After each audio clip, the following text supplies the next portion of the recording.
Your DNA is crystalline. Your body is crystalline.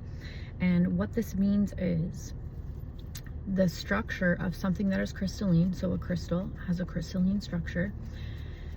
The structure of a crystalline item or a crystalline thing is that of a repeating lattice. So it's like a single shape, a geometrical shape that is repeated over and over and over, and that creates the structure of something that is crystalline. And a characteristic of something that is crystalline is that when there is an energetic shift, when there's an energetic change made to something that is crystalline, there is a corresponding physical change. And the opposite is true. When there is a physical change to the structure of something that is crystalline, there is an energetic change, a corresponding energetic change.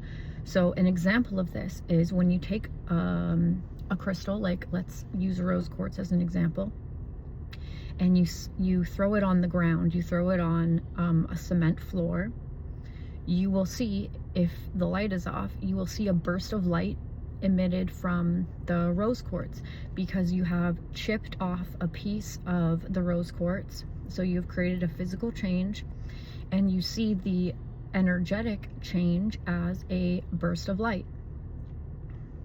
So what this means for your body, because your body is crystalline as well, your DNA is crystalline. What this means is your thoughts, your emotions, they are all energetic. So when they pass through you, when you think thoughts, when you have emotions, they create, and they are energy, and they are changing your physical structure. So this means that your emotions, your traumas, your thoughts, your thought patterns, your thought loops, they can get stored and stuck in the body, in different parts of the body, in your connective tissue, in your fascia. And you need to be doing physical movements to allow for this lodged energy to move. Over time, we often accumulate quite a lot of these energetic, these dense energies that can lead to sickness. They can lead to energy that they can lead to sickness, disorder, disordered energy that shows up in different ways, like having a problem with money is a form of that. Having negative self-talk is a form of that. Getting a disease later in life is a form of that. Living with chronic pain is a form of that. So we have to, because we're experiencing these energetic things on a day-to-day basis, your body's being affected, and if you want the energy to release again, you have to create a physical change. So the two ways that you can allow this energy to dislodge is, number one, by shaking. So there's a reason that you see animals like dogs, after they get into a little tuffle, into a fight with another dog, is they'll shake like crazy, because they're shaking off the energy. They're getting rid of the energy so it doesn't even have an opportunity to lodge in their bodies. So shake like a crazy person. Like, I'll shake around, shake my limbs, like, don't worry about how you look, shake your face around. We trap a lot of energy in our jaw, in our forehead, in our face. So this is a really powerful way to start your day, or to practice at any time, just to get the energy moving. Another way is yin yoga, in particular yin yoga, because in yin yoga you hold a pose for a long duration of time, anywhere from about 5 to 12 minutes per pose.